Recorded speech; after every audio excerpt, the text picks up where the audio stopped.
ଆରାଧନାରେ hallelujah ଆଗକୁ ରବ। ବଢେଇ ନେବା। Hallelujah ରବ। ସମସ୍ତଙ୍କୁ ପ୍ରେଜ୍ ଦ ଲର୍ଡ। ଆଉ ମୋତେ ସୁନ୍ଦର ସୁଯୋଗ ପ୍ରଦାନ କରିଅଛନ୍ତି। ଆଉ ଓ, ଆମେ ଯେଉଁ ମିନିଷ୍ଟ୍ରିରେ ଅଛୁ ସେ ଆଜ୍ଞାଙ୍କୁ ହୋଷ୍ଟ ଆଜ୍ଞାଙ୍କୁ ବି ଧନ୍ୟବାଦ ଦିଏ। ସେ ମୋତେ ସୁନ୍ଦର ସୁଯୋଗ ଦେଇଅଛନ୍ତି। ଆଜିର ଯେଉଁ ଚାଳକ ଆଜ୍ଞାକୁ ମଧ୍ୟ ଧନ୍ୟବାଦ ଦିଏ। ଆଉ ମୋତେ ସୁଯୋଗ ଦେଇଥିବା ହେତୁ। ଆଉ ଆଜି ଆମ ସମସ୍ତେ ନିଜେ ନିଜେ ଈଶ୍ୱରଙ୍କ ନିକଟରେ ସମର୍ପିତ ହେଉଥିବା। ଆଉ ଆଜିର ଏ ବାକ୍ୟ ପୁଣି ପିତା ପରମେଶ୍ୱରଙ୍କ ନିମନ୍ତେ ଉତ୍ସର୍ଗୀକୃତ କରୁଥିବା ଉପାସନାକୁ ଆରମ୍ଭ କରୁଥିବା। ଆଉ ଆରାଧନା ସହିତ ଆରମ୍ଭ କରିବା ପୂର୍ବରୁ ଆମେ ବାକ୍ୟରୁ କିଛି ଅଂଶ ଗୀତ ସଂହିତା 65ର 1ରୁ 4 ପଦ ଯାଏଁ ପଢ଼ିବା। ଆଉ ଆମେ ଆଗେଇ ଯାଉଥିବା ପ୍ରାର୍ଥନାରେ ଆଉ ବାକ୍ୟରେ ଏମନ୍ତେ ଲେଖାଯାଏ, ହେ ପରମେଶ୍ୱର, ସିଓନରେ ପ୍ରଶଂସା ତୁମ୍ଭର ଅପେକ୍ଷା କରେ ଓ ତୁମ୍ଭ ଉଦ୍ଦେଶ୍ୟରେ ମାନତ ପୂର୍ଣ୍ଣ କରାଯିବ। आहे ପ୍ରାର୍ଥନା ଶ୍ରବଣକାରୀ ଯେ ତୁମ୍ଭ ନିକଟକୁ ସକଳ ପ୍ରାଣୀ ଆସିବେ। ଅପରାଧ ମୋ ଉପରେ ପ୍ରବଳ ହୁଏ। ତୁମ୍ଭେ ଆମ୍ଭମାନଙ୍କ ଅଧର୍ମ ମାର୍ଜନା କରିବ। ତୁମ୍ଭେ ଯାହାକୁ ତୁମ୍ଭ ପ୍ରାଙ୍ଗଣରେ ବାସ କରିବା ପାଇଁ ମନୋନୀତ କର ଓ ଆପଣା ନିକଟକୁ ଆସିବାକୁ ଦିଅ, ସେ ଲୋକ ଧନ୍ୟ। ଆମ୍ଭେମାନେ ତୁମ୍ଭ ଗୃହର ଅର୍ଥାତ୍ ତୁମ୍ଭ ମନ୍ଦିରର ପବିତ୍ର ସ୍ଥାନର ଉତ୍ତମ ଦ୍ରବ୍ୟରେ ପରିତୃପ୍ତ ହେବା। ଧନ୍ୟବାଦ ପ୍ରଭୁ। ପଠିତ ବାକ୍ୟ ବୁଝିବାରେ ଆମ ସମସ୍ତଙ୍କୁ ଆଶୀର୍ବାଦ କରନ୍ତୁ। ନିଶ୍ଚିତ ଭାବରେ ଏହି ଦିନମାନଙ୍କରେ ପ୍ରଭୁ ଆମ ସମସ୍ତଙ୍କୁ ଆଶୀର୍ବାଦ କରିଅଛନ୍ତି। ଆଉ ପ୍ରଭୁ ଚାହାନ୍ତି ଯେ ଆମ୍ଭେମାନେ ତାଙ୍କ ପ୍ରାଙ୍ଗଣରେ ତାଙ୍କରି ସେ ଗୃହରେ ବାସ କରିବା ନିମନ୍ତେ ଆଉ ତାଙ୍କ ନିକଟକୁ ଆସିବା ନିମନ୍ତେ ଆସନ୍ତୁ ଆମେ ସମସ୍ତେ ପ୍ରାର୍ଥନାର ସହିତ এই ଆରାଧନାକୁ ଆଗେଇ ଯାଉଥିବା। ଆଉ Jesus glory Father, thank you Lord, hallelujah रबा रबा रिबा शरंदे रे बेरे बे। पवित्र आत्मा पिता परमेश्वर प्रभु तुम्हें दया करिଅଛ राजा। यस पिता परमेश्वर प्रभु आस राजा ए आराधनार पिता परमेश्वर प्रभु तुम्हें रब जीसस प्रभु ए सुगंधि धूपक प्रभु तुम्हें आघ्राण करबा निमंते तुम्भको आज प्रभु म आह्वान करिଅଛି राजा।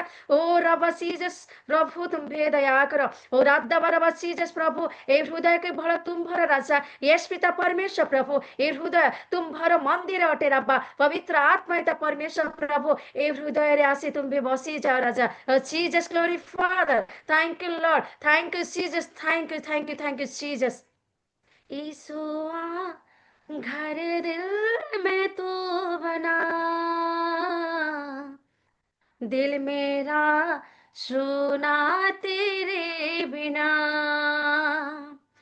ईशुआ घर दिल में तू बना,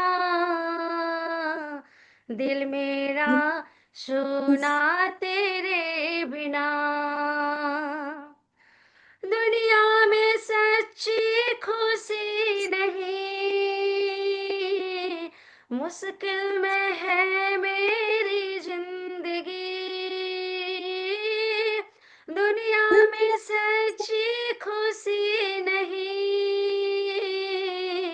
मुश्किल में है मेरी जिंदगी।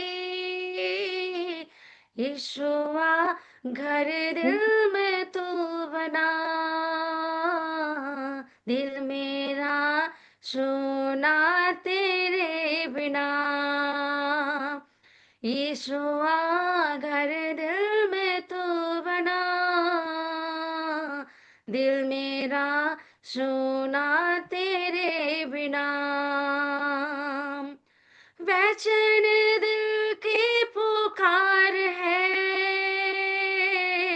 तुझ बिन ये जीवन लाचार है। बेचैन दिल की पुकार है, तुझ बिन ये दिल मेरा चार है। तुझसे प्रभु मुझको आस है, तुझ में वो प्यार ही प्यार है। तुझ बिन भलाई मेरी नहीं, प्रभु तेरा जैसा कोई नहीं। Yes Jesus Hallelujah. प्रभु, तुम्हारी Yes, Lord. तुम्हारी प्रभु के नहांती राजा तुम भरी परी रबा। यस जीसस ग्लोरी फादर प्रभु, तुम ठारे ही पिता परमेश्वर प्रभु मोर समस्त उत्तमता थाए रबा जीसस प्रभु, तुम भे आसराचारी व शरण देरे बेरे बेरे बे जीसस ग्लोरी फादर। तुझसे बिन भलाई मेरी नहीं, प्रभु तेरे जैसा कोई नहीं। जीवन की हालत पे रो पड़ूं, तू ही बता यीशु क्या करूं। दुनिया की खुशियां और गम से धोखा ही धोखा है हर कहीं। ठोकरे अब मैं ना खाऊंगा, दुनिया में दिल ना लगाऊंगा। ठोकरे अब मैं ना खाऊंगा, दुनिया में दिल ना लगाऊंगा। यीशुआ घर दिल में तू बना, दिल मेरा सोना तेरे बिना। यीशुआ घर दिल में तू बना, दिल मेरा सोना तेरे बिना। ओ राधावारी व शरण दे रे बेरे बेरे बे जीसस ग्लोरी फादर। ओ पवित्र आत्मा पिता परमेश्वर प्रभु, तुम भे पिता परमेश्वर प्रभु एक सत्य आत्मा रो उपासक चाहिए था राजा। ओ जीसस पिता परमेश्वर, जे तुम भरी निकट रे सत्यता भरी ओ आत्मा रे भरी उपासना करी था राजा। ओ रब्बारी व शरण दे रे बेरे बे, तुम भे प्रभु ताहाकु रब्बा जीसस प्रभु ग्रहण करी था राजा। यस पिता परमेश्वर प्रभु, ओ राधा बारबा जीसस ग्लोरी फादर, ओ राधा बारबा Jesus. Yes yes yes yes, glory glory glory glory. खुदावन मसीह की फरस्ती रूह और सच्चाई से हो, परस्तार ऐसे ही ढूंढे, परस्तारों का खुदा। खुदावंद मसीह की परस्ती रूह और सच्चाई से हो, परस्तार ऐसे ही ढूंढे, परस्तारों का खुदा। खुदाबंद मसीह की परस्ती रूह और सच्चाई से हो, परस्तार ऐसे ही ढूंढे, परस्तारों का खुदा। परस्ती से रूह से करे, जन संभल जाएगा। परस्ती से रूह से करे, जन संभल जाएगा। यीशु को थामे रहे, बदन संभल जाएगा। यश ग्लोरी रब्बा जीसस प्रभु, आम्बे जेतेबेले आत्मारे उपासना करिथाउ राजा, आत्मारे आराधना करिथाउ राजा, हमर जीवन बदली जाइथा रब्बा। ओ रद्दा बारा बारा बारी बशखरा बारा बारा बा। Hallelujah Jesus. प्रस्ती से रूह से करे, जन संभल जाएगा। प्रस्ती से रूह से करे, जन संभल जाएगा। यीशु को थामे रहे, जीवन बदल जाएगा। हाँ, यीशु को थामे रहे, जीवन बदल जाएगा।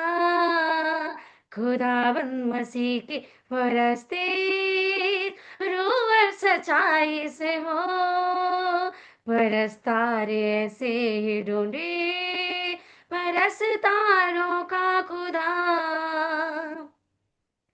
चाहे जो मर्जी करे, फल अब न पाएंगे।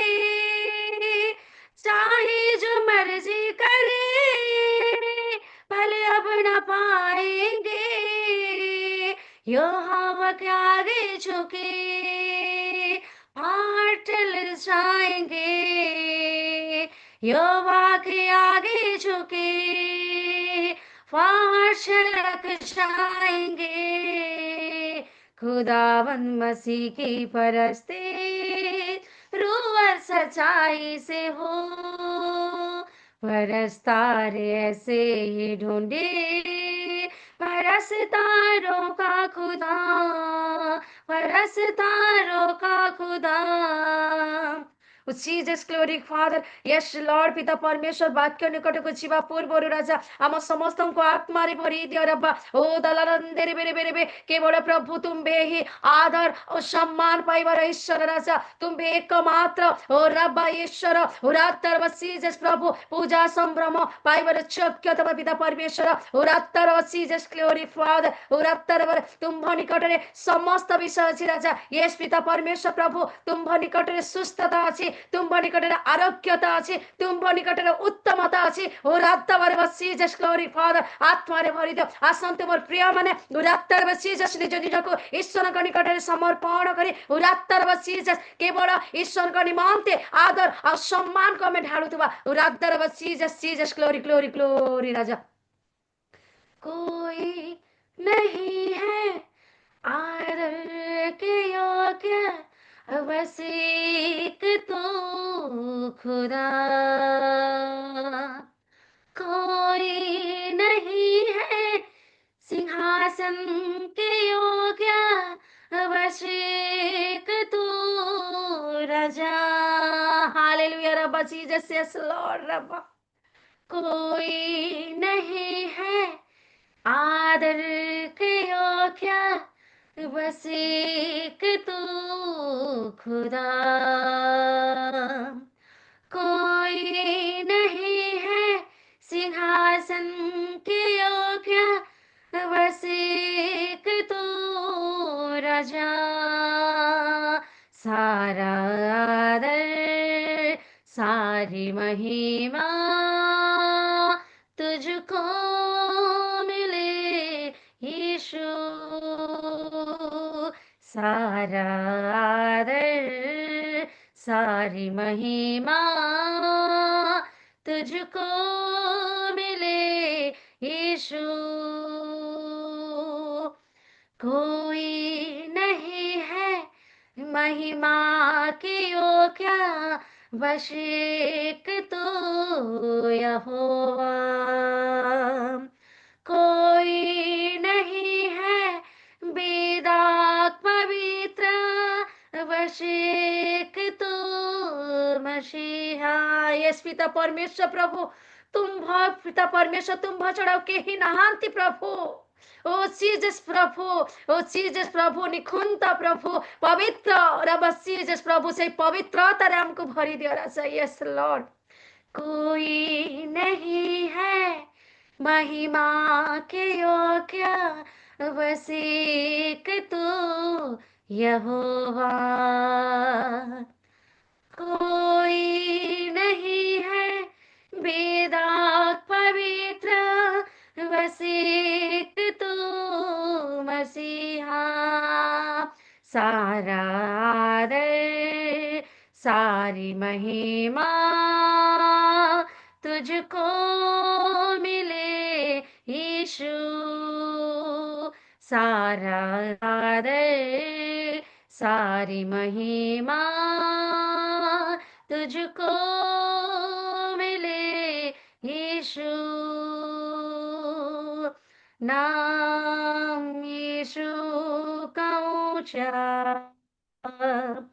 नाम यीशु का ऊंचा, नाम यीशु का ऊंचा, नाम यीशु। तेरे नाम में है चंगाई रब्बा जीसस। आज जेते जण असुस्थतारे एठारे अछंती राजा ओ छुई दियो रब्बा रे शरंदेरे बेरे बेरे बे तुम्हारी नाम रे सुस्थता अछि राजा। जीसस ग्लोरी फादर हालेलुया रब्बा रब्बा रब्बा रब्बा जीसस हालेलुया। तेरे नाम में है चंगाई, तेरे नाम में है भलाई, तेरे नाम में है रिहाई, यीशुआ, यीशुआ। Hallelujah Jesus, thank you lord. ଏ ଉପାସନା ଏ ଆରାଧନା ତୁମରି ନିକଟବର୍ତ୍ତୀ ହୋଇଅଛି ବୋଲି ଧନ୍ୟବାଦ ରାଜା। ପୁଣି ଥରେ ଆମ ସମସ୍ତଙ୍କୁ ତୁମରି ନିକଟରେ ସମର୍ପିତ କରି ଏ ଛୋଟ ଆରାଧନା ତୁମରି ଚରଣ ତଳେ ଉତ୍ସର୍ଗୀକୃତ କରିଅଛି। ଆମେନ୍ ଜିସସ୍, ଆମେନ୍, ଆମେନ୍ ଲର୍ଡ।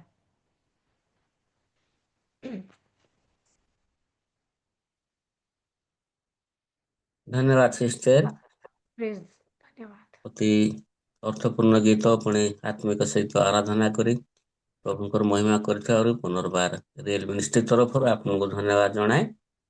ଆଉ ଏଇ ବୟସରେ ଆପଣ ପ୍ରଭୁଙ୍କର ସେବା କରୁ କରୁ ଆପଣଙ୍କୁ ପ୍ରଭୁ ସୁନ୍ଦର ଶାସ୍ତି ଦିଅନ୍ତୁ, ପରିବାରକୁ ଅନୁଗ୍ରହ ଆଶୀର୍ବାଦ ପ୍ରଦାନ କରନ୍ତୁ। ଆଉ ଏହିପରି ପ୍ରଭୁଙ୍କ ସେବାରେ ଦିନ ପ୍ରତିଦିନ ଆପଣ ବଢ଼ି ଚାଲନ୍ତୁ। ପ୍ରେଜ୍ ଦ ଲର୍ଡ। ପ୍ରେଜ୍ ଦ ଲର୍ଡ। ଆଉ ପିଟର ଆଜ୍ଞା ଆଉ ବକ୍ତା ରେଡି ଅଛନ୍ତି କି?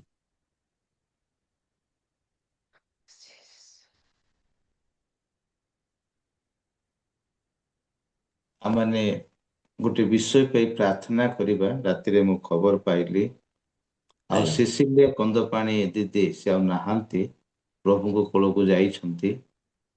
ଆଉ ସେ ଦୁଃଖୀ ପରିବାର ପାଇଁ ମାନେ ପ୍ରାର୍ଥନା କରିବା। ତାଙ୍କର ଗୋଟିଏ ଛୋଟ ଝିଅ ଅଛି, ଆଉ କିଛି ଦିନ ତଳେ ଆଉ ସେ ହଠାତ୍ ଅସୁସ୍ଥ ହେଇଗଲେ। ତାଙ୍କୁ ବିଶାଖାପଟ୍ଟନମ ମେଡିକାଲରେ ରଖାଗଲା।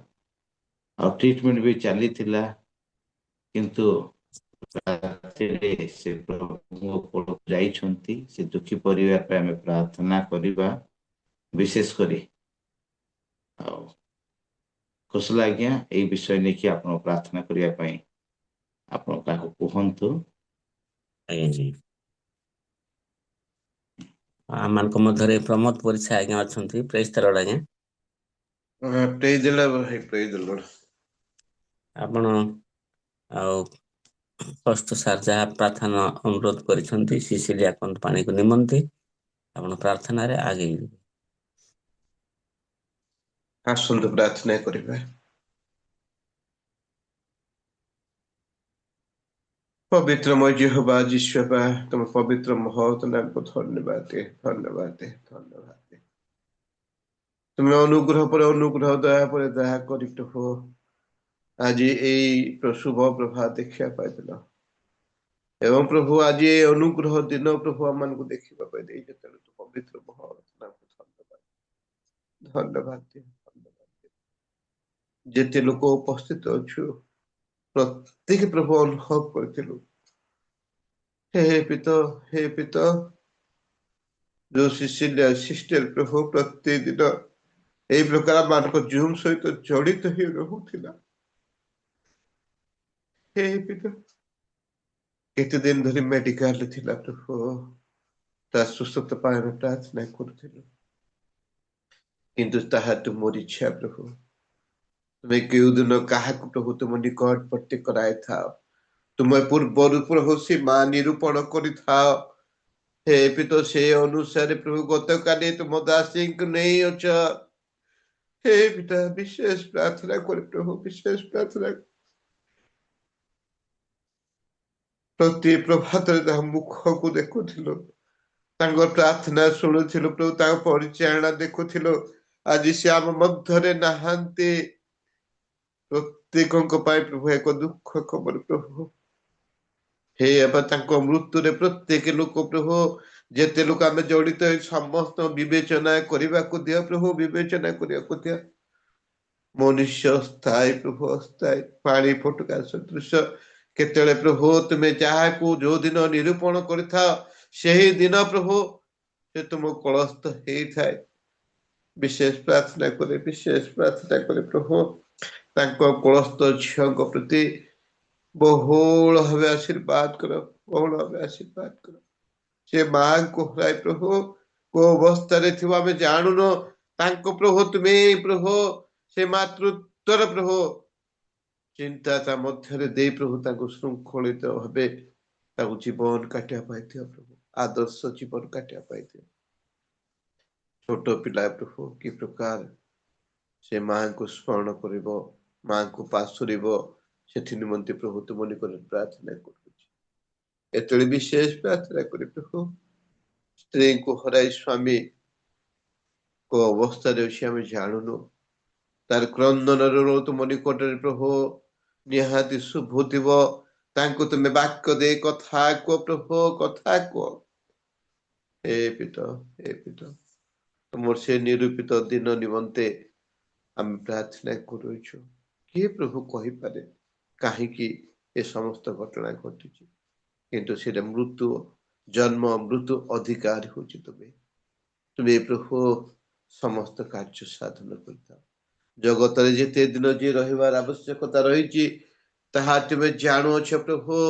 ତୁମେ ଲେଖି ରଖୁଅଛ ପ୍ରଭୁ, ସୀମା ନିରୂପଣ କରୁଅଛ ପ୍ରଭୁ। ତେଣୁ ଦୟାକର ପ୍ରତ୍ୟେକ ପ୍ରଭୁ ଆଜି ଏଇ ଜୁମରେ ବସି ସେଇ ସିଷ୍ଟରଙ୍କର ମୃତ୍ୟୁର ଖବରକୁ ପ୍ରଭୁ ଆମେ ବିବେଚନାର ସହିତ ପ୍ରଭୁ ବସିବୁ।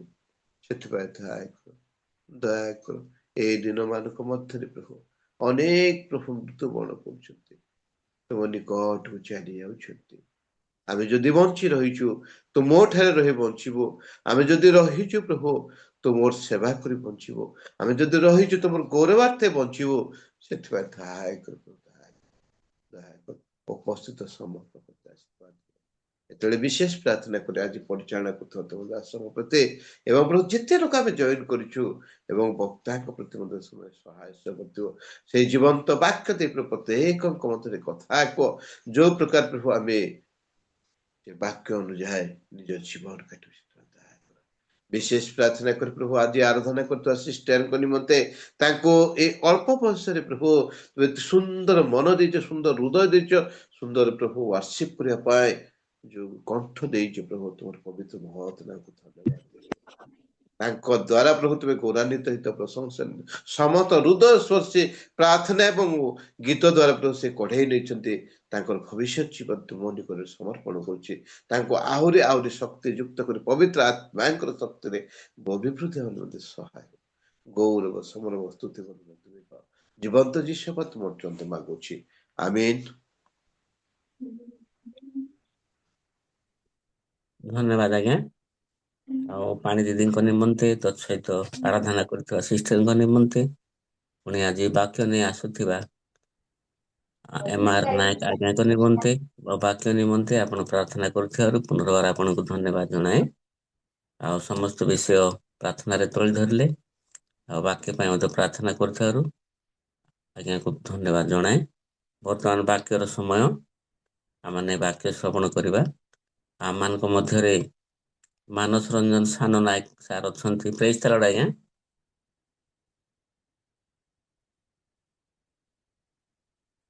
ଆଜ୍ଞା ନମସ୍କାର।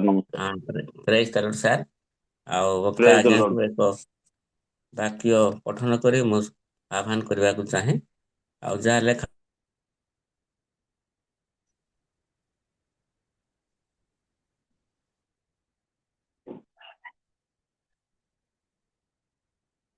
ଓ ଆପଣା ସଦ୍ଭକ୍ତ ମାନଙ୍କୁ ଶାନ୍ତିର କଥା କହିବେ, ମାତ୍ର ସେମାନେ ପୁନର୍ବାର ମୂର୍ଖତା ପ୍ରତି ନ ଫେରନ୍ତୁ। ଆମେନ୍। ବର୍ତ୍ତମାନ ବାକ୍ୟର ସମୟ। ଆମମାନଙ୍କ ମଧ୍ୟରେ MR ନାୟକ ଆଜ୍ଞା ଅଛନ୍ତି। ଆଜ୍ଞାଙ୍କୁ ଆମମାନେ ଏକ ଉଚ୍ଚ କରତାଳ ଦେଇ ଆମମାନେ ସ୍ୱାଗତ କରିବା। ପ୍ରେଜ୍ ଦି ଲର୍ଡ ଆଜ୍ଞା। ବର୍ତ୍ତମାନ ଆପଣଙ୍କର ପ୍ରେଜ୍ ଦ ସମୟ, ଲର୍ଡ। ଆପଣ ବାକ୍ୟରେ କଢେଇ ନେବା ହୁଅନ୍ତୁ। ଆଜିର ସୁନ୍ଦର ସମୟ ପାଇଁ ରିଏଲ ମିନିଷ୍ଟ୍ରିରେ ଉପସ୍ଥିତ ପ୍ରତ୍ୟେକଙ୍କୁ, ରିଏଲ ମିନିଷ୍ଟ୍ରି ହୋଷ୍ଟକୁ, ଆଜିର ପରିଚାଳକକୁ ପ୍ରଭୁ ଯୀଶୁ ଖ୍ରୀଷ୍ଟଙ୍କ ନାମରେ ନମସ୍କାର ଜଣାଏ। ନମସ୍କାର। ପ୍ରଭୁ ଯୀଶୁଙ୍କ ଜନ୍ମଦିନର ନମସ୍କାର ମଧ୍ୟ ଜ୍ଞାପନ କରେ। ଏହି ସୁନ୍ଦର ସମୟ ପାଇଁ ଧନ୍ୟବାଦ ଦଉ ଆମମାନଙ୍କ ପରିଚାଳକ ମହାଶୟ ଯୋଉ ଅଂଶଟି ପଢୁଥିଲେ, ଦୟାକରି ସେ ଅଂଶଟିକୁ ସେ ଆଉ ଥରେ ପଢିବେ। ଯେହେତୁ କ୍ଲିୟରଲି ଶୁଭାଗଲା ନାହିଁ, ତେଣୁ ଟିକେ ପଢିଲେ ଭଲ ହବ। ଆଜ୍ଞା। ସଦାପ୍ରଭୁ ପରମେଶ୍ୱର ଯାହା କହିବେ ତାହା ଆମ୍ଭେ ଶୁଣିବୁ, କାରଣ ସେ ଆପଣା ଲୋକମାନଙ୍କୁ ଓ ଆପଣା ସଦ୍ଭକ୍ତ ମାନଙ୍କୁ ଶାନ୍ତିର କଥା କହିବେ, ମାତ୍ର ସେମାନେ ପୁନର୍ବାର ମୂର୍ଖତା ପ୍ରତି ନ ଫେରନ୍ତୁ। ଗୀତ ସଂହିତା 85 ପର୍ବ ତାର 8 ପଦ। ଆମେନ୍। ଧନ୍ୟବାଦ ସାର୍। ସଦାପ୍ରଭୁ ଯାହା କହିବେ ତାହା ଆମ୍ଭେମାନେ ଶୁଣିବୁ।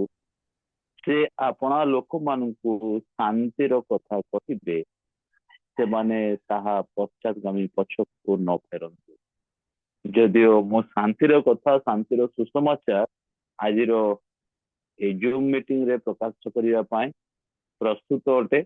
ଆଉ ଆପଣ ମଧ୍ୟ ସେ ଅଂଶ ପଢିଥିବାରୁ ଧନ୍ୟବାଦ ଦିଏ। ଆଜିର ଚିନ୍ତାର ଦେଶ, ଆମମାନେ ସମସ୍ତେ ଦୀର୍ଘ ବର୍ଷର ଖ୍ରୀଷ୍ଟିଆନ ପ୍ରଭୁଙ୍କ ସେବାରେ ଅଛୁ।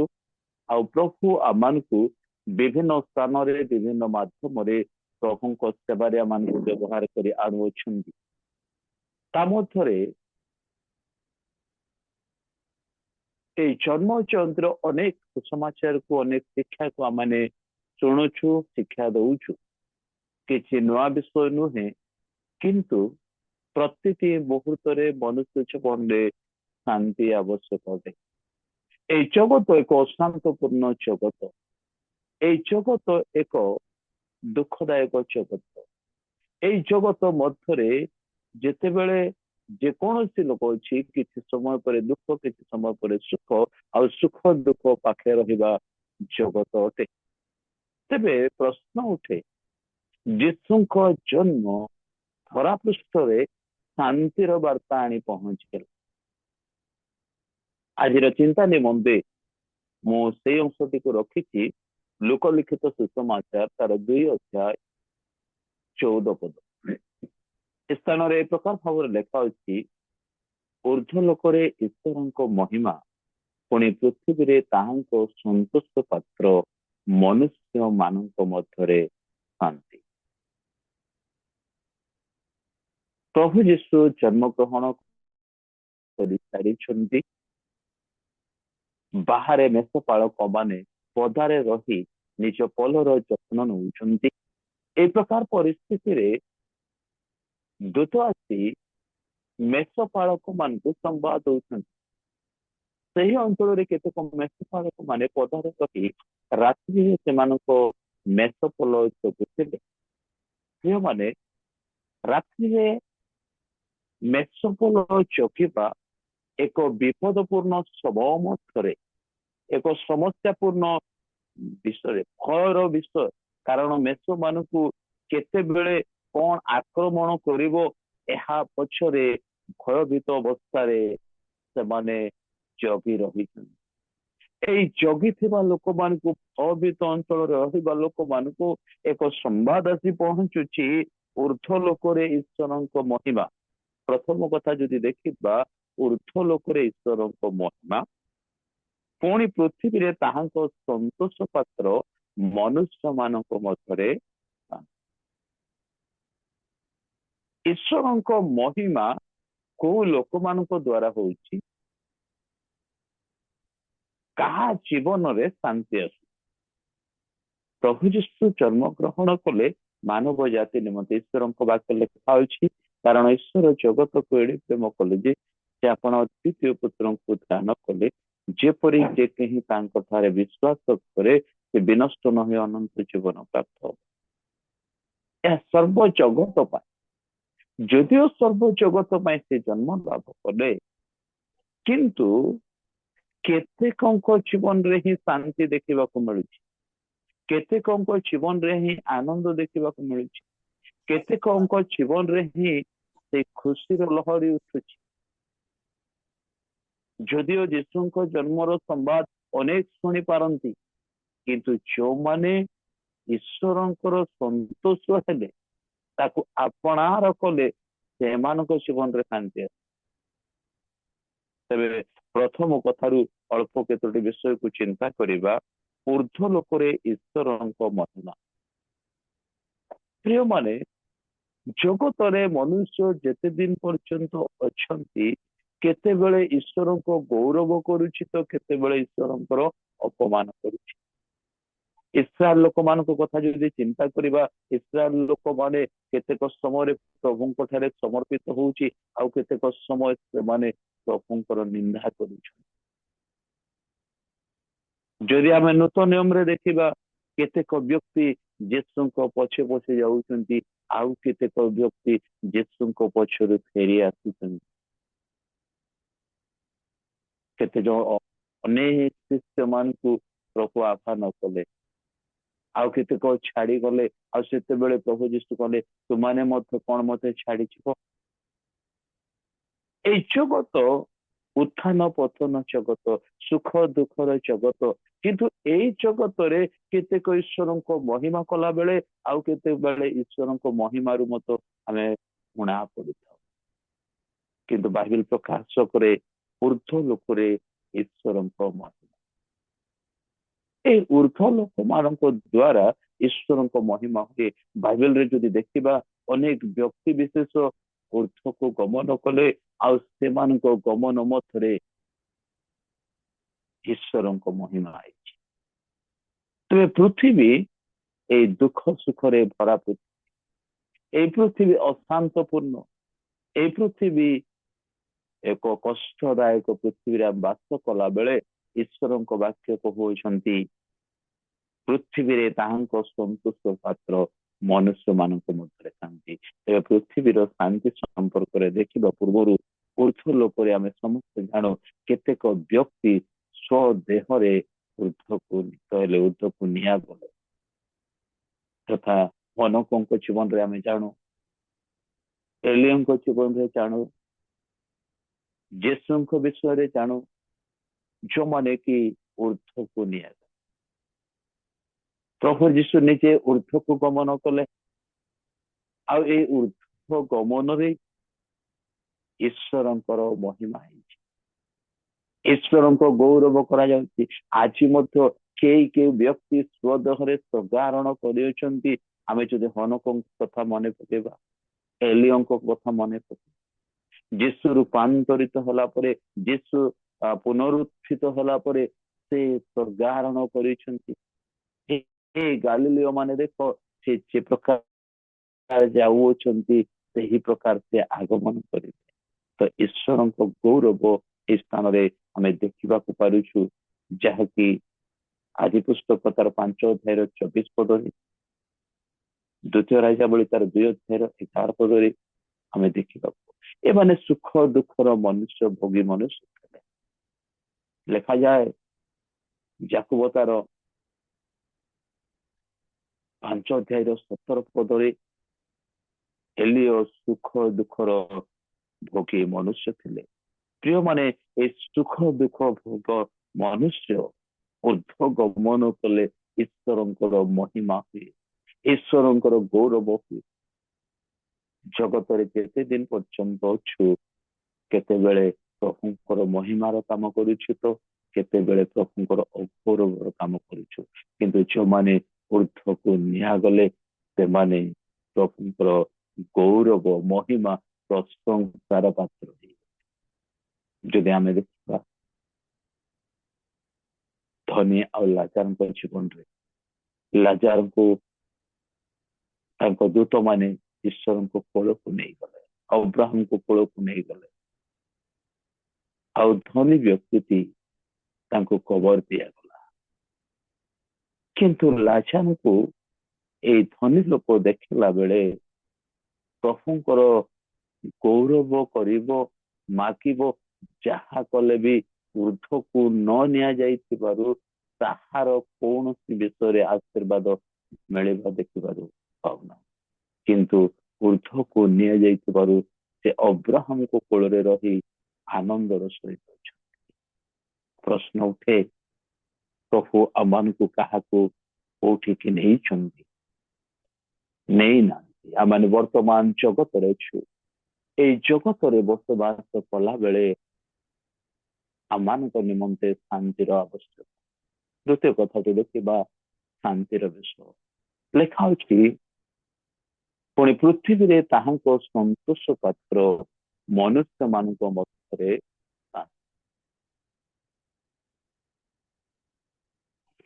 ଏଦନ ଉଦ୍ୟାନରେ ଯୋଉ ଶାନ୍ତି, ଆନନ୍ଦ, ପ୍ରେମ ରହିଥିଲା, ଈଶ୍ୱରଙ୍କ ସାନ୍ନିଧ୍ୟ ରହିଥିଲା, ଆଉ ସେଥିମଧ୍ୟରେ ଯଦି ଆମେ ଦେଖୁଛୁ ଏଦନ ଉଦ୍ୟାନର ପ୍ରତିଟି ମୁହୂର୍ତ୍ତକୁ। କିନ୍ତୁ ଯେତେବେଳେ ଈଶ୍ୱରଙ୍କ ଅସନ୍ତୋଷଜନକ ଈଶ୍ୱରଙ୍କ ଆଦେଶର କାର୍ଯ୍ୟକୁ ଯଥାସମ୍ଭବ ଉତ୍ତମ ଭାବରେ ନ କରିପାରିବାରୁ ଈଶ୍ୱର ତାଙ୍କୁ କ୍ରୋଧାନ୍ୱିତ ହେଲେ ଆଉ ଏଦନ ଉଦ୍ୟାନରୁ ବାହାର କରିଦେଲେ। ଅନେକ ପ୍ରଶ୍ନ ପଚାରିଲେ ସେ ଫଳ ଖାଇବା ସମ୍ପର୍କରେ, କିନ୍ତୁ କିଏ କାହା ଉପରେ ଦୋଷାରୋପ କରି ଚାଲିଲେ ଆଉ ଦୋଷାରୋପ କରୁ କରୁ ଯାହାର ପ୍ରତିଫଳ ତାକୁ ଦେଲେ। ତୁମର ଗର୍ଭର ବେଦନା ଅତିଶୟ ବୃଦ୍ଧି କରାଗଲା। ତୁମେ ଭୂମିରେ କ୍ଷେତ କାମ କରିବ, ମୁଣ୍ଡର ଝାଳ ତୁଣ୍ଡରେ ପଶିବ, ତହିଁରେ ତୁମେ ଭୋଜନ କରିବ। ଭୂମିରେ କଣ୍ଟା ଗଛ ସବୁ ଉଠିବ। ଏହାପରେ ମନୁଷ୍ୟ ପୃଥିବୀରେ ବସବାସ କରୁ କରୁ ଆଉ ସୁଖ ଦୁଃଖର ସହଭାଗୀ ହେଇ ସେ ଆଗକୁ ବଢିଲେ। এই ସୁଖ ଦୁଃଖ ଭିତରେ ଶାନ୍ତି ପୃଥିବୀ ମଧ୍ୟରେ ଦେଖାଯାଉ ନାହିଁ। ପରସ୍ପର ମଧ୍ୟରେ ନିନ୍ଦା, ପରସ୍ପରକୁ ଆଘାତ, ପରସ୍ପର ମଧ୍ୟରେ ଅମିଳନତା। କିନ୍ତୁ ସେଇ ମିଳନତା, ବିଚ୍ଛେଦ ମିଳନତାକୁ ପୁନର୍ବାର ସଂଯୋଗ କରିବା ପାଇଁ ପ୍ରଭୁ ଯୀଶୁ ସ୍ୱର୍ଗର ସୁଖ ଛାଡି ଧରାପୃଷ୍ଠରେ ଜନ୍ମଗ୍ରହଣ କଲେ। ଆଉ ଧରାପୃଷ୍ଠରେ ଜନ୍ମଗ୍ରହଣ କଲା ପରେ ଏକ ସମ୍ବାଦ ଆସି ବାହାରେ ପରେ ସୁରକ୍ଷା ଦେବା ପାଇଁ ଜଗି ବସିଥିବା ଦୂତମାନଙ୍କ ନିକଟରେ ପହଞ୍ଚୁଛି। ପୃଥିବୀରେ ତାହାଙ୍କ ସନ୍ତୋଷ ପାତ୍ର ମନୁଷ୍ୟ ମାନଙ୍କ ମଧ୍ୟରେ ଶାନ୍ତି। ପୃଥିବୀରେ ରାଜା ମାନେ ଥିଲେ, କିନ୍ତୁ ସେମାନଙ୍କ ଜୀବନରେ ଶାନ୍ତି ନଥିଲା। ପୃଥିବୀରେ ଅନେକ ଲୋକ ଥିଲେ, ସେମାନଙ୍କ ଜୀବନରେ ଶାନ୍ତି ନଥିଲା। କିନ୍ତୁ ପ୍ରଭୁ ଯୀଶୁଙ୍କ ଜନ୍ମ ଏକ ଶାନ୍ତି ପ୍ରଦାନ। କୋଉମାନଙ୍କୁ ଶାନ୍ତି ପ୍ରଦାନ କଲା ଯଦି ଆମେ ଦେଖିବା, ମୋର ପ୍ରିୟ ମାନେ, ଯିଏ ଜନ୍ମ ଗ୍ରହଣ କଲେ ଶାନ୍ତି କାହିଁକି? ଯଦି ଆମେ ଦେଖିବା ଯେସାୟା 9:7 ଲେଖା ଅଛି, ଯୋଉ ଅଂଶଟିକି ଈଶ୍ୱରଙ୍କ ବାକ୍ୟରୁ ଆମମାନଙ୍କୁ ସମସ୍ତେ ସବୁବେଳେ ସ୍ପଷ୍ଟ ଭାବରେ ଜାଣିଛୁ, ଆଉ ସେ ଅଂଶରୁ ଆମେ ଦେଖୁ 9:7।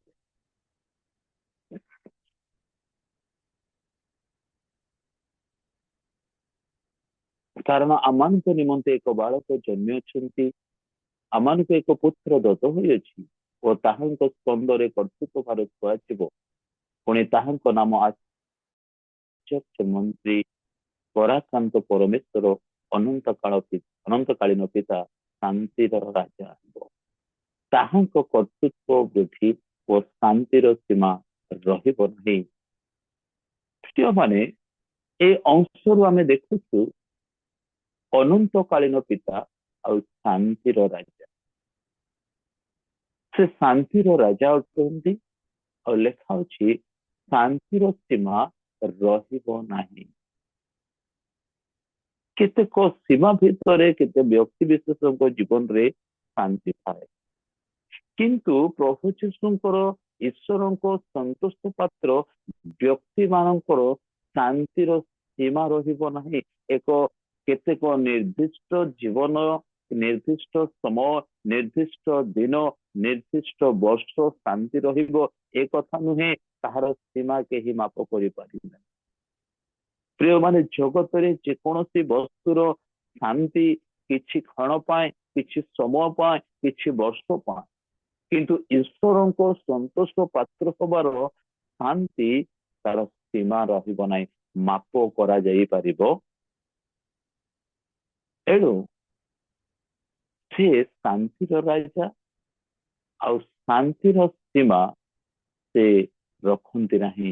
ଶାନ୍ତିର ସୀମା ଯେତେ ବଡ କରି ଆମେ ଦେଖୁ, ସେତେ ବଡ ପର୍ଯ୍ୟନ୍ତ ଶାନ୍ତି ଶାନ୍ତି ଶାନ୍ତି ହିଁ ଲାଗିଥାଏ।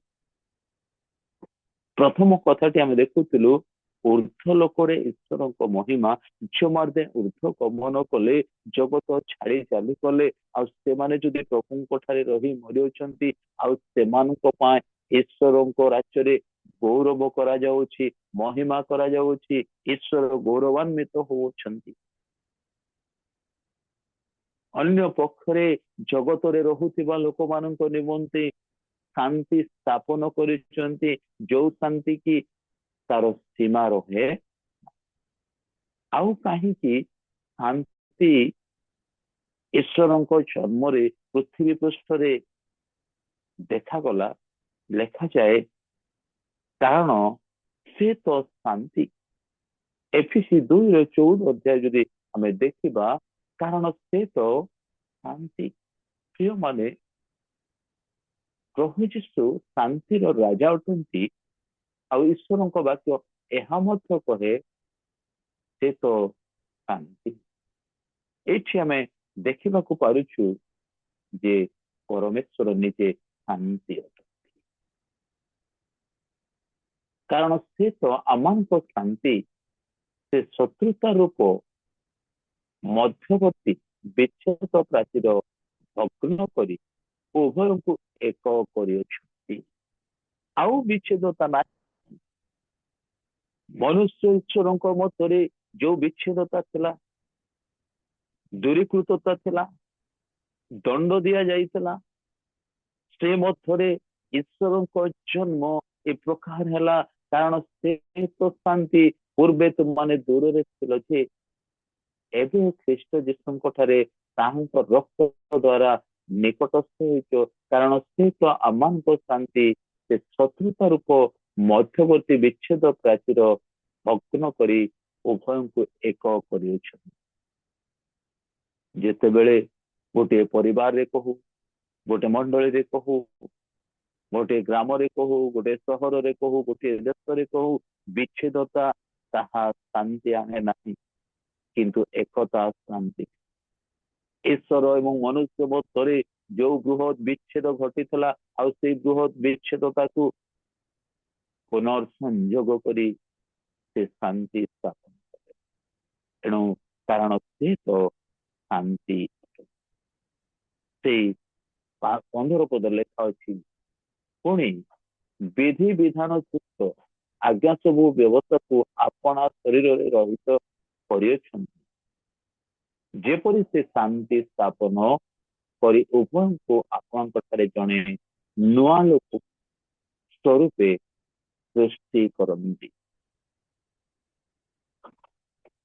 ବିଭିନ୍ନ ପ୍ରକାର ଦୋଷର ବିଷୟକୁ ସେ ଲୋପ କରି ସେ ଶାନ୍ତି ସ୍ଥାପନ କରନ୍ତି।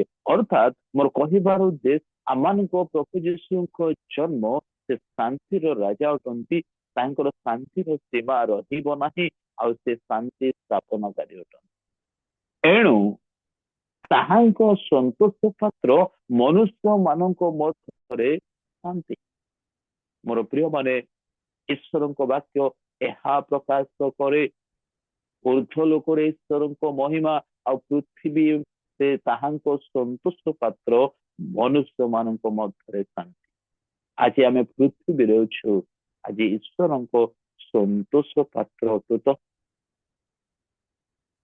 ମୁଁ ଏଇ ଅଂଶଟିକୁ ଚିନ୍ତା କଲା ବେଳେ, ଯୋଉମାନେ ଉର୍ଦ୍ଧ୍ୱକୁ ନିଆଗଲେ ସେମାନେ ଈଶ୍ୱରଙ୍କର ମହିମାର କାରଣ ହେଲେ, ଈଶ୍ୱର ତାଙ୍କ ଦେଇ ମହିମାନ୍ୱିତ ହେଲେ।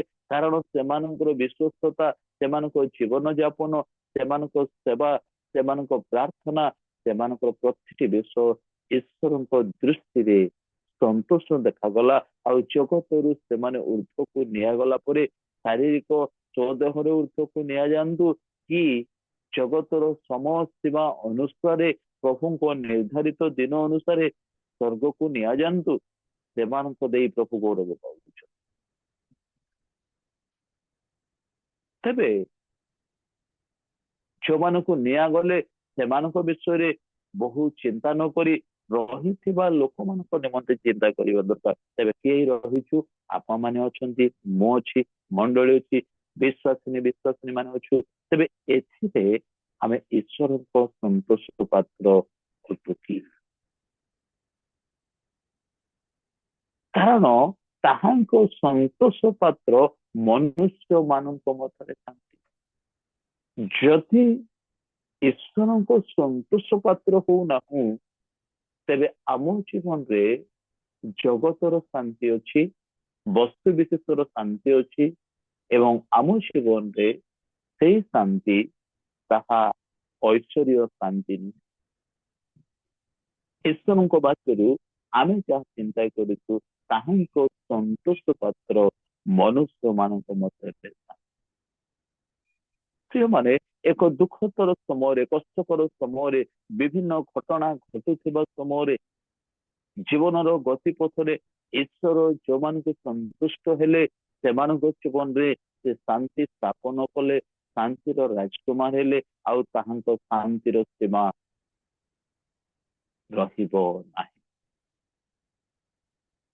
ଅନ୍ୟ ପକ୍ଷରେ କୋଉମାନେ ଶାନ୍ତି ପାଇବା ପୂର୍ବରୁ ଯଦିଓ ଶାନ୍ତି ଥିଲା କିନ୍ତୁ ଈଶ୍ୱରଙ୍କ ସନ୍ତୁଷ୍ଟ ପାତ୍ର ପାତ୍ରୀ ହେଲେ। ଯଦି ଜଣେ ବ୍ୟକ୍ତିଙ୍କ ବିଷୟରେ ଚିନ୍ତା କରିବା ଏଲିସାବେଥଙ୍କ ବିଷୟରେ, ଏଲିସାବେଥ ବୃଦ୍ଧାବସ୍ଥା, ମାତୃତ୍ୱର ଅଧିକାର ନାହିଁ। ଜିଖରିୟଙ୍କ କଥା ଯଦି ଦେଖିବା ପିତୃତ୍ୱର ଅଧିକାର ନାହିଁ। ପ୍ରଭୁଙ୍କ ସେବାରେ ଅଛନ୍ତି, ପ୍ରଭୁଙ୍କ ସନ୍ତୁଷ୍ଟ ଉପାସନା କରୁଛନ୍ତି, କିନ୍ତୁ ଜଗତରେ ଥିଲାବେଳେ କେତେକ ଦୁଃଖ, କେତେକ ନୈରାଶ୍ୟତା, କେତେକ ମନ ଉଣା ବିଷୟ ଦେଖାଯାଉଅଛି। କିନ୍ତୁ ଏହା ମଧ୍ୟରେ ସେମାନେ ଯେ ଈଶ୍ୱରଙ୍କ ଉପାସନାରେ ଈଶ୍ୱରଙ୍କ ସନ୍ତୋଷ ପାତ୍ର ଜୀବନ ଯାପନ କାଟୁଛନ୍ତି ଆଉ ଉଣା କରୁନାହାନ୍ତି, ସେତେବେଳେ ଈଶ୍ୱରଙ୍କ ବାକ୍ୟ ଜିଖରିୟଙ୍କ ନିକଟରେ ଆସି ପହଞ୍ଚିଲା, ତୁମର ପ୍ରାର୍ଥନା ଶୁଣା ଯାଉଛି।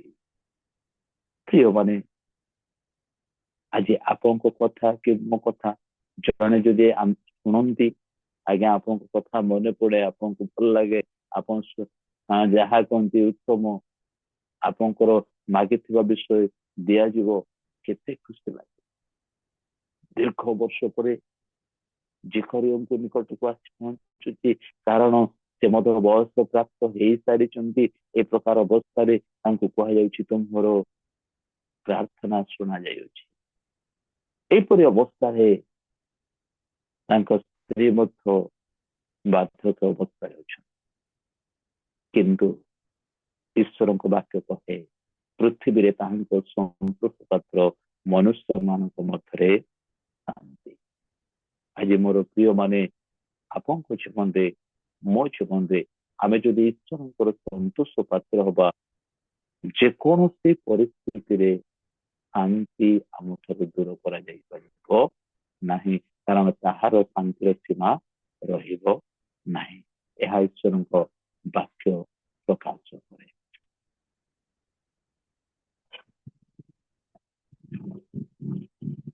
ଲେଖାଉଛି, ଅତି ଉଚ୍ଚ ସ୍ତରରେ କହିଲେ, ନାରୀ ମାନଙ୍କ ମଧ୍ୟରେ ତୁମ୍ଭେ ଧନ୍ୟ, ପୁଣି ଧନ୍ୟ ତୁମ୍ଭର ଗର୍ଭଫଳ। ଆଉ ମୋ ପ୍ରଭୁଙ୍କ ମାତା ଯେ ମୋ ନିକଟକୁ ଆସିବେ, ମୋହର ଏହି ସୌଭାଗ୍ୟ କେଉଁଠାରୁ ହେଲା? କାରଣ ଦେଖ, ତୁମ୍ଭ ସମ୍ଭାଷଣର ସ୍ୱର ମୋ କାନରେ ପ୍ରବେଶ କରିବା ମାତ୍ରେ ଶିଶୁଟି ମୋ ଗର୍ଭରେ ଉଲ୍ଲାସରେ ନାଚି ଉଠିଲା। ଯେ ବିଶ୍ୱାସ କଲେ ସେ ଧନ୍ୟ, କାରଣ ପ୍ରଭୁଙ୍କ ଠାରୁ ତାହାଙ୍କୁ ଯାହା ଯାହା କୁହାଯାଇଅଛି ସେହି ସବୁ ସଫଳ। ମରିୟମ ଏଲିସାବେଥଙ୍କ ଗୃହକୁ ପହଞ୍ଚିଲେ। ଅନେକ ଥର ତାଙ୍କ ଗୃହକୁ ଯାଇଥିବେ, ଆସିଥିବେ, କାରଣ ସେମାନେ ସମ୍ପର୍କୀୟ ଲୋକ ଅଟନ୍ତି।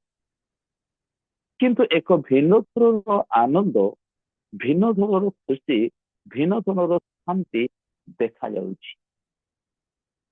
କାହିଁକି? ମରିୟମ ବି ଈଶ୍ୱରଙ୍କ ସନ୍ତୋଷ ପାତ୍ରୀ ଅଟନ୍ତି ଏବଂ ଜିଖରିୟ ଏଲିସାବେଥ ବି ଈଶ୍ୱରଙ୍କ ସନ୍ତୋଷ ପାତ୍ର ପାତ୍ରୀ ଅଟନ୍ତି। ଯୋଉଥି ସକାଶେ ମରିୟମଙ୍କ ଜୀବନରେ ଏକ ଅଦ୍ଭୁତ ଘଟଣା ଘଟିଛି, ଏଲିସାବେଥଙ୍କ ଜୀବନରେ ମଧ୍ୟ ଏକ ଅଦ୍ଭୁତ ଘଟଣା ଘଟିଛି। ଅନେକ ହଜାର ହଜାର ଲୋକମାନେ ପୃଥିବୀରେ ରହିଥିଲେ, କିନ୍ତୁ ସେମାନଙ୍କ ଜୀବନରେ ସେଇ ଅଲୌକିକ ଶକ୍ତିର ଘଟଣା, ଐଶ୍ୱର୍ଯ୍ୟ ଶକ୍ତିର ବିଷୟ ମାନ ଦେଖାଯାଉ ନାହିଁ। କିନ୍ତୁ ତାଙ୍କ ସନ୍ତୋଷ ପାତ୍ର ପାତ୍ରୀ ମାନଙ୍କ ଜୀବନରେ, ଯଦିଓ ମରିୟମଙ୍କ ଜୀବନରେ ସମୟ ଆସିବା ପୂର୍ବରୁ ଦେଖାଗଲା, କିନ୍ତୁ ଏଲିସାବେଥଙ୍କ ସମୟରେ ବିଳମ୍ବରେ ଦେଖା। ବୃଦ୍ଧାବସ୍ଥାରେ ମାତୃତ୍ୱ ପିତୃତ୍ୱର ଅପେକ୍ଷା କରି କରି ଥକି ଯାଇଥିବେ। ଏ ପ୍ରକାର ପରିସ୍ଥିତିରେ ମଧ୍ୟ ଈଶ୍ୱରଙ୍କର ଶାନ୍ତିର ସୀମା ତାଙ୍କ ପ୍ରତି ଲମ୍ବା ହେଇଯାଉଛି। ଅନ୍ୟ ପକ୍ଷରେ ମରିୟମଟି ସେ ବିବାହ କରିନାହାନ୍ତି, ତାଙ୍କ ଦ୍ୱାରା ଈଶ୍ୱର ଜାତ ହବା କୁମାରୀ ଅବସ୍ଥାରେ ଏହା ମଧ୍ୟ ଏକ ଘଟଣା, ଯୋଉ ଘଟଣାରେ କି ମରିୟମ ଆଶ୍ଚର୍ଯ୍ୟିତ, ମରିୟମ ଭୟଭୀତ, ମରିୟମଙ୍କ ଜୀବନରେ କେତେ ପ୍ରକାର ନିନ୍ଦା ଆସିବ, କିନ୍ତୁ ଈଶ୍ୱରଙ୍କ ସନ୍ତୋଷ ପାତ୍ର ମନୁଷ୍ୟ ମାନଙ୍କ ମଧ୍ୟରେ ଶାନ୍ତି। ଏକ ପକ୍ଷରେ ମରିୟମଙ୍କ ଉପସ୍ଥିତି ଏଲିସାବେଥଙ୍କ ଜୀବନରେ ଶାନ୍ତିର ଏକ ଆନନ୍ଦର ସମ୍ବାଦ କହିବା ପୂର୍ବରୁ, ତାଙ୍କ ସ୍ୱର ଶୁଣିବା ପୂର୍ବରୁ ନମସ୍କାର କରିବା ବେଳେ ଆନନ୍ଦ ଉଛୁଳି ଉଠୁଛି। ତେବେ ଆପଣଙ୍କୁ ମତେ ଈଶ୍ୱରଙ୍କ ବାକ୍ୟ ଏଥିରୁ ଏହା ପ୍ରକାଶ କରେ, ଆମେ ଜଗତରେ ବସବାସ କଲା ବେଳେ ଦୁଃଖ ସୁଖର ସହଭାଗୀ, ଆଉ ସେ ଭିତରେ କେତେକ ସମୟ ଯଦିଓ ଆମେ ନିରାଶତା ବୋଲି ଭାବୁଛୁ, କେତେକ ସମୟ ଆମ ପାଇଁ ଆଉ ଏହା ନାହିଁ ବୋଲି ଭାବୁଛୁ, ଆମ ଜୀବନରେ ଏ ପ୍ରକାର ମଙ୍ଗଳ ଦାନ, ପିତୃତ୍ୱ, ମାତୃତ୍ୱ କି ଈଶ୍ୱରୀୟ ସେବାରେ କି ଯେକୌଣସି ପର୍ବରେ ଆମେ ହବ ନାହିଁ ବୋଲି ଭାବୁଛୁ, କିନ୍ତୁ ପ୍ରଭୁ ସେ ଶାନ୍ତି ସ୍ଥାପନକାରୀ, ଶାନ୍ତିର ରାଜା, ଆଉ ଶାନ୍ତି ସୀମା ରଖନ୍ତି ନାହିଁ। ମରିୟମ ତାଙ୍କର ସନ୍ତୋଷ ପାତ୍ରୀ ଥିଲେ, ଏଲିସାବେଥ ତାଙ୍କ ସନ୍ତୋଷ ପାତ୍ରୀ ଥିଲେ, ଆଉ ଜିଖରିୟ ସନ୍ତୋଷ ପାତ୍ର ଥିଲେ। ଯୋଉଥି ସକାଶେ ଏ ପ୍ରକାର ଏକ ସମୟ ଆସିଲା ଯେ ତାଙ୍କର ସନ୍ତୋଷ ପ୍ରକାଶିତ। ପ୍ରିୟମାନେ, ମରିୟମ ଯଦି ଆମେ ଦେଖିବା ସେଇ 47 ପର୍ଯ୍ୟନ୍ତ, ପୁଣି ମୋହର ଆତ୍ମା ମୋର ତ୍ରାଣକର୍ତ୍ତା ଈଶ୍ୱରଙ୍କ ଠାରେ ଆନନ୍ଦିତ ହେଉଅଛି, କାରଣ ସେ ଆପଣା ଦାସୀର ଦିନାବସ୍ଥା ପ୍ରତି ଦୃଷ୍ଟିପାତ କରିଛନ୍ତି। ଆଉ ଦେଖ, ବର୍ତ୍ତମାନ ଠାରୁ ସମସ୍ତ ପିଢି ମତେ ଧନ୍ୟ ବୋଲି କହିବେ, କାରଣ ଯିଏ ଶକ୍ତିମାନ ସେ ମୋ ପ୍ରତି ମହତ୍ କର୍ମ କରିଅଛନ୍ତି, ତାହାଙ୍କର ନାମ ପବିତ୍ର, ଆଉ ତାହାଙ୍କ ଭୟକାରୀ ମାନଙ୍କ ପ୍ରତି ତାହାଙ୍କ ଦୟା ପୁରୁଷାନ୍ତର ଥାଏ। ପ୍ରିୟମାନେ, ମରିୟମ ମତେ ସେ କହୁଛନ୍ତି, ମୋହର ଆତ୍ମା ମୋହର ତ୍ରାଣକର୍ତ୍ତା ଈଶ୍ୱରଙ୍କ ଠାରେ ଆନନ୍ଦିତ ହେଉଅଛି। ଏକ ପକ୍ଷରେ ଏଲିସାବେଥ ଈଶ୍ୱରଙ୍କ ସନ୍ତୋଷ ପାତ୍ରୀ ଜିଖରିୟ ଏଲିସାବେଥ ହେଲା ବେଳେ ପ୍ରଭୁ ସେମାନଙ୍କୁ ସନ୍ତୋଷ ପାତ୍ରରେ ସେମାନଙ୍କର ଶେଷ ଅବସ୍ଥାରେ ମଧ୍ୟ ଏକ ପୁତ୍ରଙ୍କୁ ଦେଲେ। ତାଙ୍କ ସମ୍ପର୍କରେ ମୁଁ କହୁନାହିଁ, କିନ୍ତୁ ମୁଁ କହିବାକୁ ଚାହେଁ, ଏକ ବିଶ୍ୱସ୍ତ ଜୀବନ, ସନ୍ତୁଷ୍ଟ ପାତ୍ର ପାତ୍ରୀର ଜୀବନ, ଈଶ୍ୱରଙ୍କ ତୁଷ୍ଟିକର ସେବାର ଜୀବନ, ଈଶ୍ୱରଙ୍କୁ ଭୟ କରିବାର ଜୀବନ, ଈଶ୍ୱର ଆମ ପ୍ରତି ସନ୍ତୁଷ୍ଟ ଭାଜନର ଜୀବନ ଯଦି ଆମେ କାଟୁଛୁ, ଆମ ଜୀବନରେ ଶାନ୍ତିର ସୀମା ରହିବ ନାହିଁ। ସେ ଶାନ୍ତିର ରାଜା ଆମ ମଧ୍ୟରେ ବାସ କରିବେ। ସେ ସ୍ୱର୍ଗ ଏବଂ ପୃଥିବୀ ମଧ୍ୟରେ ଯେକୌଣସି ବିଷୟରେ, ଯୋଉ ପରିସ୍ଥିତିରେ ସେ ଶାନ୍ତି ସ୍ଥାପନ କରି ଆମମାନଙ୍କୁ କରେ। ଅନ୍ୟ ପକ୍ଷରେ ମରିୟମ ବି କହୁଛନ୍ତି, ଆନନ୍ଦିତ ହଉଛନ୍ତି, ଆତ୍ମା ଆନନ୍ଦିତ। କେତେକ ଶରୀରରେ କଷ୍ଟ ଥିବ, ଦୁଃଖ ଥିବ, ଅଭାବ ଥିବ ପାରିବାରିକ ଜୀବନରେ, କିନ୍ତୁ ଐଶ୍ୱର୍ଯ୍ୟ ଶାନ୍ତି ଯୋଉମାନେ ପାଇଛନ୍ତି, ଏହି ଦୁଃଖକୁ ସେମାନେ ବଡ ବୋଲି ମନେ କରନ୍ତି ନାହିଁ। କିନ୍ତୁ ଆପଣଙ୍କ ଜୀବନରେ ଆଉ ମୋ ଜୀବନରେ ଈଶ୍ୱରଙ୍କ ଶାନ୍ତିକୁ ଆମେ ପାଇବାକୁ ହେଲେ ଈଶ୍ୱରଙ୍କ ସନ୍ତୋଷ ପାତ୍ର ପାତ୍ରୀ ହେବାକୁ ଯତ୍ନବାନ କରୁ। ଅନେକଙ୍କ ଜୀବନରେ ଶାନ୍ତି ଆସିବାର ଦେଖିଛୁ, ଯୋଉମାନେ ପ୍ରଭୁଙ୍କର ସନ୍ତୋଷ ପାତ୍ର ପାତ୍ରୀ। ପଣ୍ଡିତ ମାନେ ସେମାନେ ଈଶ୍ୱରଙ୍କ ସନ୍ତୋଷର ପାତ୍ର ପାତ୍ରୀ, କାରଣ ସେମାନେ ଗଣକଥା ମଧ୍ୟରେ ଯାହା ଦେଖିଲେ ରାତି ନାହିଁ ଦିନ ନାହିଁ ଗମନ କରୁ କରୁ ଲେଖା ଅଛି ସେମାନେ ତାହା ଦେଖି ମହାନନ୍ଦରେ ଅତିଶୟ ଆନନ୍ଦିତ। ପ୍ରିୟମାନେ, ଏ ତାରା ଦେଖି ଅତିଶୟ ଆନନ୍ଦିତ ହେବା ପଛରେ ପ୍ରଭୁଙ୍କର ସନ୍ତୋଷ ଥିଲା।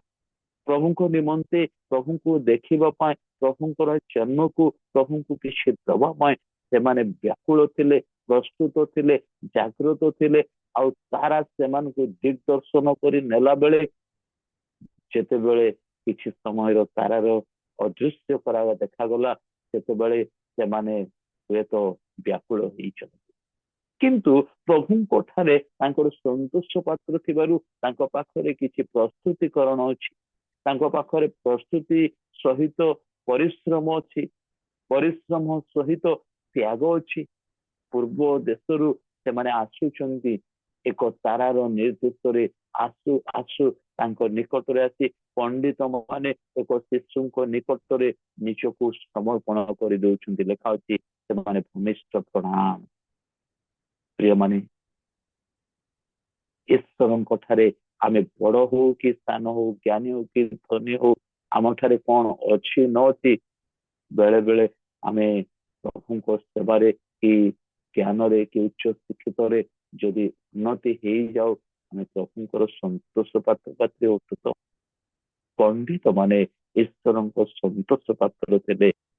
ଏ ସନ୍ତୋଷ ପାତ୍ର ହବା ପାଇଁ ତାଙ୍କୁ ତ୍ୟାଗ କରିବାକୁ ପଡିଛି, ତାଙ୍କୁ କିଛି ପ୍ରସ୍ତୁତ କରି ଦେବା ପାଇଁ ସେ ରଖିଛନ୍ତି, ତାଙ୍କେ କିଛି ପରିଶ୍ରମ କରୁଛନ୍ତି। ପ୍ରିୟମାନେ, ଆପଣଙ୍କ ଜୀବନରେ, ମୋ ଜୀବନରେ ଆମେ ପ୍ରଭୁଙ୍କର ସନ୍ତୋଷ ପାତ୍ର ହେବା ପାଇଁ ପ୍ରସ୍ତୁତ ରହୁ, କିଛି ତ୍ୟାଗ କରୁ, କିଛି ପରିଶ୍ରମ କରୁ। ତେବେ ଆମ ଜୀବନରେ ଆଶୀର୍ବାଦ, ଅନୁଗ୍ରହ, ଶାନ୍ତି ସର୍ବଦା ବଢୁଛି। ପ୍ରଭୁ ଯୀଶୁ ଜନ୍ମ ଗ୍ରହଣ କଲେ ସତ, କିନ୍ତୁ ପ୍ରଭୁ ଯୀଶୁଙ୍କ ଜନ୍ମରେ ସମସ୍ତେ ଶାନ୍ତି ପାଇନାହାନ୍ତି। ଆମେ ସମସ୍ତେ ଜାଣୁ ରାଜା ହେରୋଦ ସେ ଶାନ୍ତି ପାଇପାରିଲେ ନାହିଁ, ନିଜେ ଶାନ୍ତି ପାଇଲେ ନାହିଁ କି ଅନ୍ୟମାନଙ୍କୁ ମଧ୍ୟ ଶାନ୍ତି ଦେଇପାରିଲେ ନାହିଁ। ତା ବଦଳରେ ଅନ୍ୟମାନଙ୍କ ଶିଶୁମାନଙ୍କୁ, ପୁରୁଷ ପିଲାମାନଙ୍କୁ, ପୁତ୍ର ସନ୍ତାନ ମାନଙ୍କୁ ବଧ କରେଇ ଦେଲେ, ମାରିଦେଲେ। ତେବେ ଶାନ୍ତି ଦେବା ବଦଳରେ ସେ ଦୁଃଖର କାରଣ ହେଲେ, ଶାନ୍ତି ପାଇବା ବଦଳରେ ସେ ନିଜେ ଅଶାନ୍ତରେ ରହିଲେ।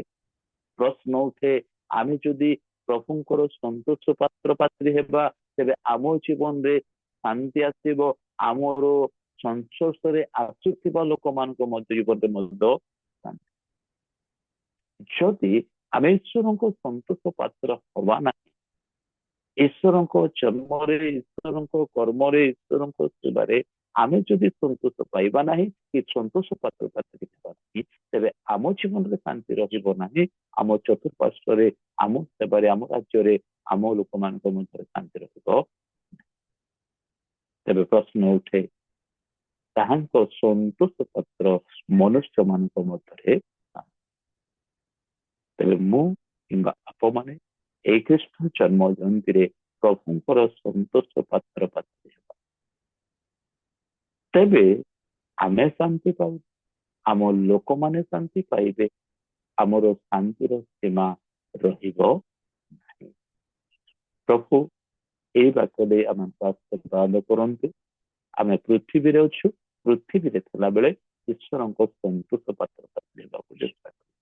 ଈଶ୍ୱରଙ୍କ ସନ୍ତୋଷ ପାତ୍ର ପାତ୍ରୀ ହେବାକୁ ହେଲେ ଆମକୁ କେତେକ ବିଷୟକୁ ସହ କରିବାକୁ ପଡିବ, ତ୍ୟାଗ କରିବାକୁ ପଡିବ ଏବଂ ଆଜ୍ଞା ପାଳନ କରିବାକୁ ପଡିବ।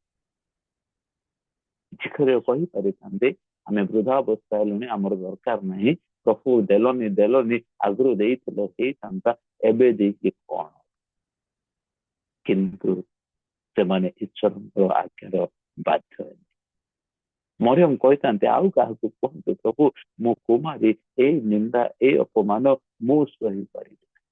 କିନ୍ତୁ ସେ ପ୍ରଭୁଙ୍କର ସନ୍ତୋଷ ପାତ୍ର ହେଲେ, ଆଉ ତାହାଙ୍କର ନାମ ଯୁଗେ ଯୁଗେ ଧନ୍ୟ ହେବାକୁ ପ୍ରଭୁ ଦେଲେ।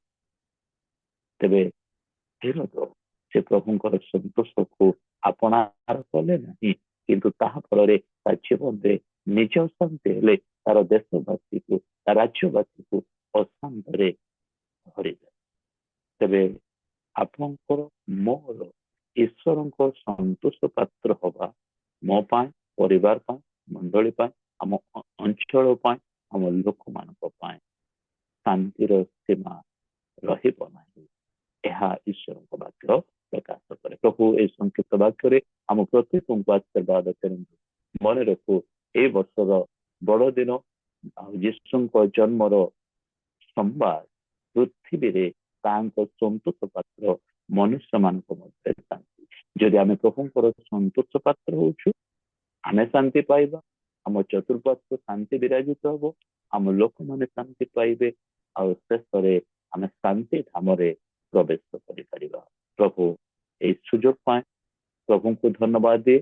ପୁଣି ଶୁଣିଥିବା ପ୍ରତ୍ୟେକଙ୍କୁ ଈଶ୍ୱରଙ୍କ ସନ୍ତୋଷ ପାତ୍ର ହେବା ପାଇଁ ଶିଖାନ୍ତୁ। ପୁଣି ଆମମାନଙ୍କୁ ଏ ପ୍ରକାର ଭାବରେ ପ୍ରଭୁଙ୍କ ସେବାରେ ପଡ଼ାନ୍ତୁ। ଧନ୍ୟବାଦ।